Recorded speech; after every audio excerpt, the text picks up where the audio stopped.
So the real tragic of all this was so many of our programs designed here with good intentions, whether it's a medical program or a housing program or an educational program.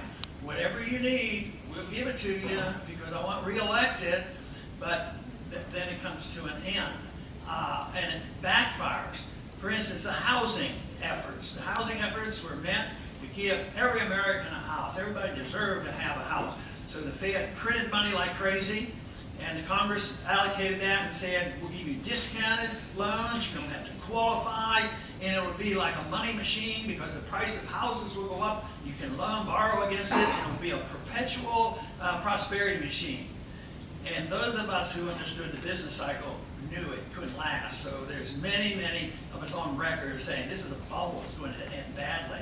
So the people who were really involved, whether it's the mortgage companies or whoever the bankers, got involved in actually gambling with derivatives, trading these trillions and trillions of dollars, and finally they got in over their head and the bankruptcy came and there was a breakdown, housing prices started to drop.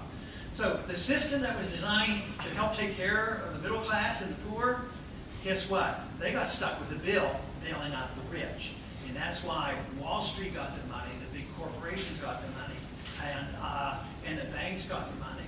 When we finally got a little bit of information out of the Fed, like pulling teeth from the Fed, we found out that they created $15 trillion and they're bailing out of the various things.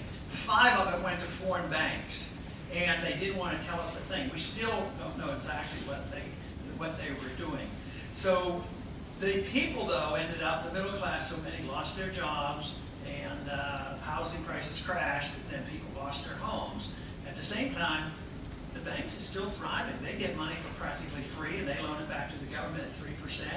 And there's no incentive for them to loan it to somebody else because the business confidence is gone. So the monetary system is deeply flawed. The economic system is deeply flawed. Our trade policies are all messed up. And it's not going to be easy to reverse it without dealing with all those issues. You know, it took a long time to get into this mess. Some people think it's going to take a long time to get out, but I don't believe that. I believe if we did the right thing and do one thing in particular, that is, we got into this mess because we didn't follow the rules. We didn't look to the Constitution. We didn't say, this is what we're allowed to do. In Article 1, Section 8, list 20 things. That's what you're allowed to do. We didn't do that. We just did whatever we wanted.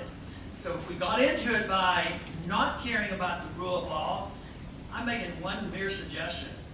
Just follow. Send only the people to Washington that will obey the law and obey the Constitution. Go!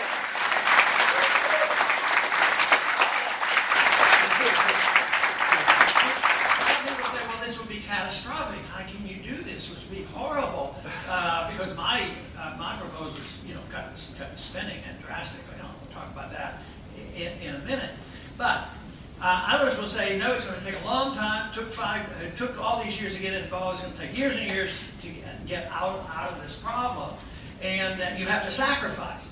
Now, if everybody in this room is willing to work hard and keep what they earn, and they don't want the government telling you what to do with your life or your money or whatever you do and your property, and you got to keep what you earn, why would that be a sacrifice?